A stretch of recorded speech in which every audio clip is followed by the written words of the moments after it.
Hello and welcome to TTV News with some latest events in TayNinhTV province.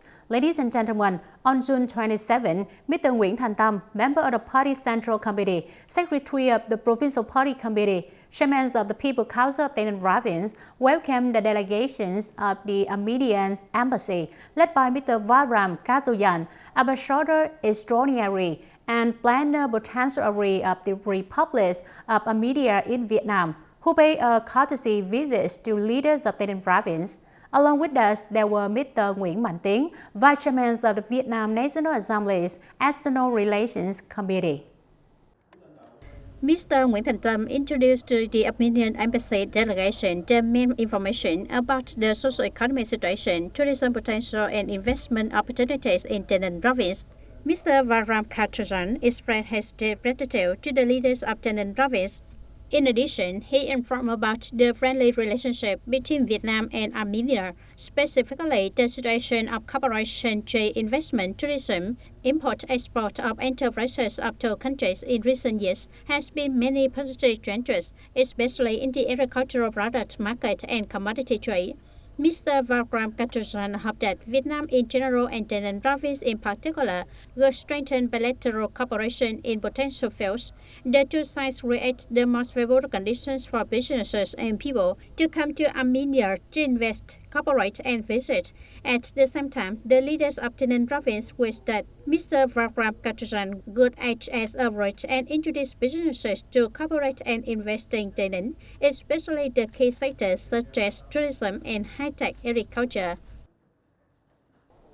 In order to effectively implement Directive Number 25, dated September 10, 2021 of the government on promoting the implementation of Vietnam foreign culture strategies, the People's Committee of TayNinhTV province requested the departments, branches, and locality in the province to promote cultural exchange activity and economic and social development with foreign locality with similar strengths, especially those with traditional friendly cooperation relations with TayNinhTV province.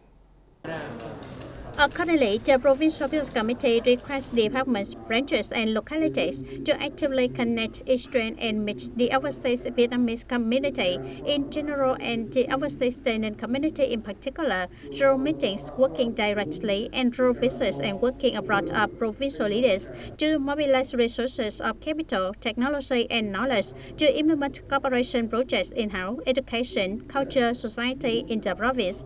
It aims to attract and promote the talents and enthusiasm of overseas Vietnamese intellectuals and artists in participating in the economic, scientific, cultural, literary, and artistic development of the province. At the same time, the Provincial People's Committee assigned the Department of Culture, Sports and Tourism to actively expand cultural cooperation with other countries, ensuring practical efficiency, selectively receiving world cultural quintessence, enriching national culture. Furthermore, it is necessary to strengthen the following issues: review and fight against negativity and limitations caused by the negative side effects of globalization on culture, fight against in-time false and distorted claims in the field of culture and art. In the morning of June 27, Mr. Phạm Hùng Thái, Standing Deputy Secretary of the Provincial Party Committee, head of the National Assembly delegation of the province, and Mr. Huỳnh Thanh Phương, Secretary of the Gò Dầu District Party Committee, delegate to the National Assembly of TayNinhTV province, had a meeting with the voters in Hoa Thanh Thao. More than 100 voters in Hoa Thanh Thao attended this meeting. Mr. Huỳnh Thanh Phương reported to voters the results of the fifth session of the 15th National Assembly. Accordingly, after 23 working days, the National Assembly session ended on June 24.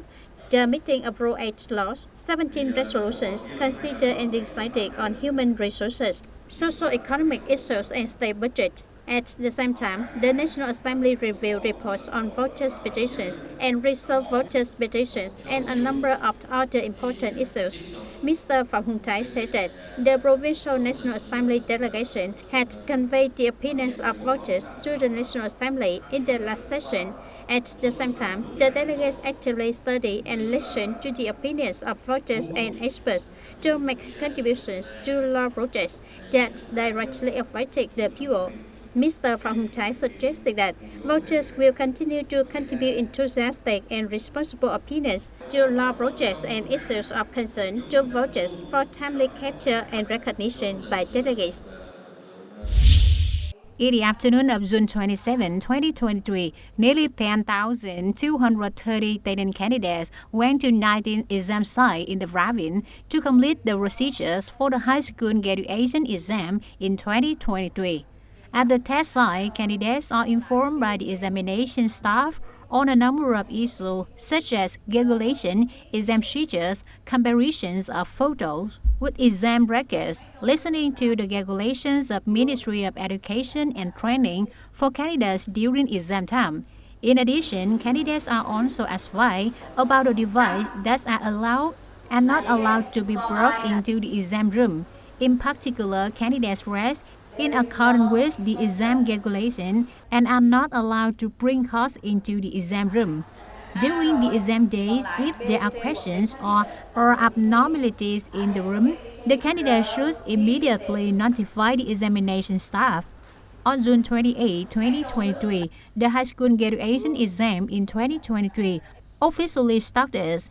In the morning of June 28, candidates will take the literature exam in the form of an essay with 120 minutes. Time to issue questions at 7:30 a.m. and 7:35 a.m. is the time to do homework. Since this is the first day of the test, candidates must arrive at the test site 1 hour before to check-in for the exam room and seat. In order to implement the resolution of the Thao Tân Biên District Party Congress for the 2020-2025 term, the Tân Biên New Urban Master Plan will make with a larger scope, land size, population, and expansion compared to existing Tân Biên Thao, which are meant to develop a new urban area with type number 4. The planning scope includes Tân Biên Thao and a part of Thanh Nam Hamlet, Thanh Sơn Hamlets of Thanh Tây Commune. Land size is 18.27 square kilometer. Population size is 18,632 people. According to the selected plan, the urban development orientations is to the east to the border of Thanh Bình Commune, to the south to develop along National Highway 2022B to the border of Tân Phong Commune, and to the southwest to expand to Thanh Tây Commune. It is forecasted that the population size by 2030 will be about 25,000 to 30,000 people.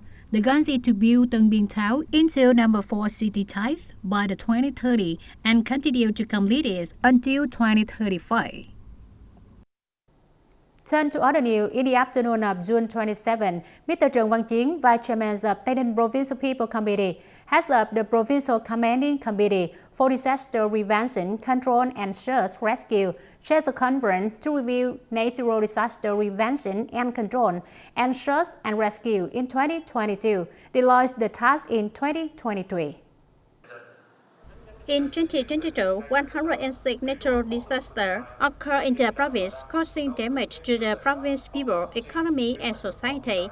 Specifically, 1 person was injured, 836 houses were flooded, collapsed, and thereof blown off. Nearly 12,400 hectares of crops were affected and some other damaged, with a total value of over 56 billion Vietnam dong. In 2023, according to the forecast of the Hydrometeorological Center, the hydroclimate forecast will have complicated developments and will be most affected by climate change. Provincial Peace Committee requests on levels, branches, and localities to focus on a number of key tasks. Accordingly, prepare forces, means, and equipment according to approved plans to participate in timely response and remedy when natural disasters occur. Besides, it is necessary to perform tasks such as restraining in prevention, response, and rescue skills. It aims to raise awareness and responsibility of leaders at all levels and sectors according to the motto for on the spot. Organize inspection and assessment of safety level of irrigation works, especially Dầu Tiếng Reservoir, Tala Lake, strengthen the management of infrastructure, especially traffic, irrigation, water reservoirs, drainage canal system, At the same time, it is on duty 24 hours per 7, closely monitoring the meteorological and hydrological situation, advising and promptly responding to dangerous natural disasters in the area. Along with that is the implementation of policies to support damage caused by natural disaster in the province, strengthen inspection and urge organizations and citizens to fulfill their obligations to contribute to disaster prevention control fund, manage and use the fund for natural disaster prevention control effectively and strictly according to regulations.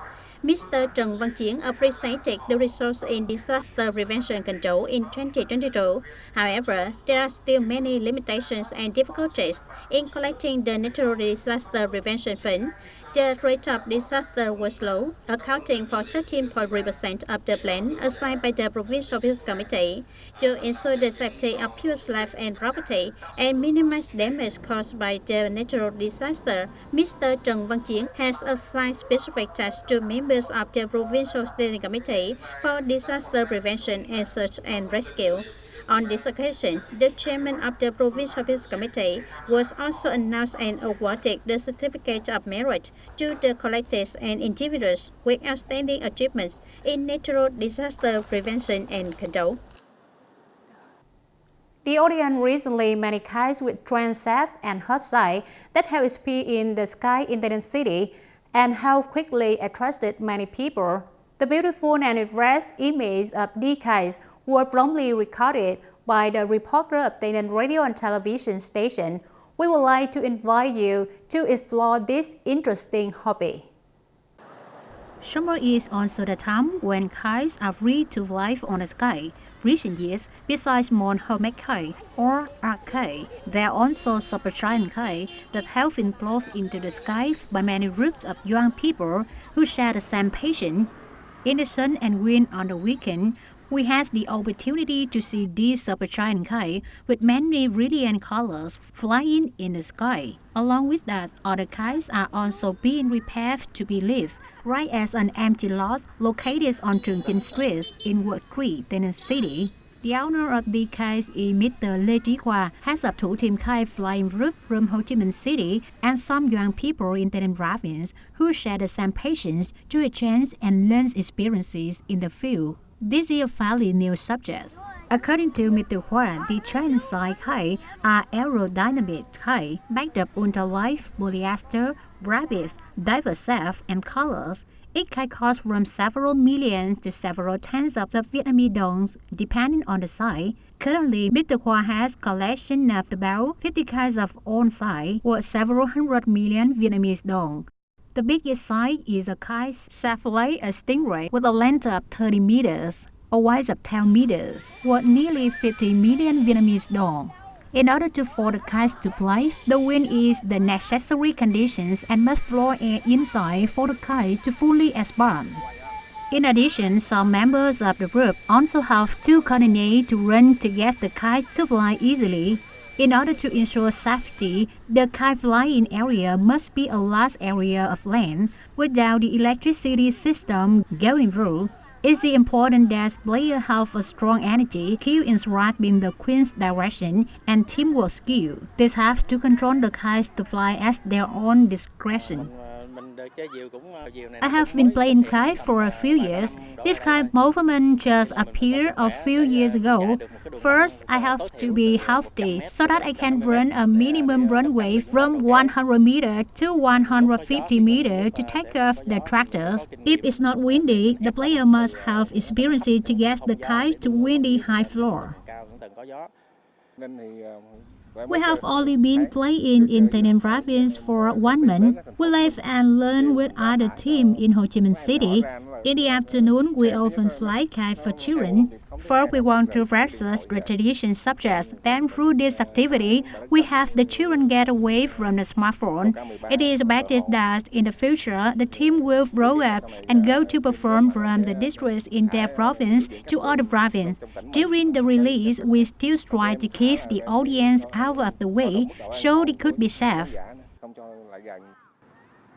It can be seen that this is a new healthy hobby of young people. This is an opportunity for everyone to connect, exchange with each other, create an interesting scenes in the sky for everyone to enjoy.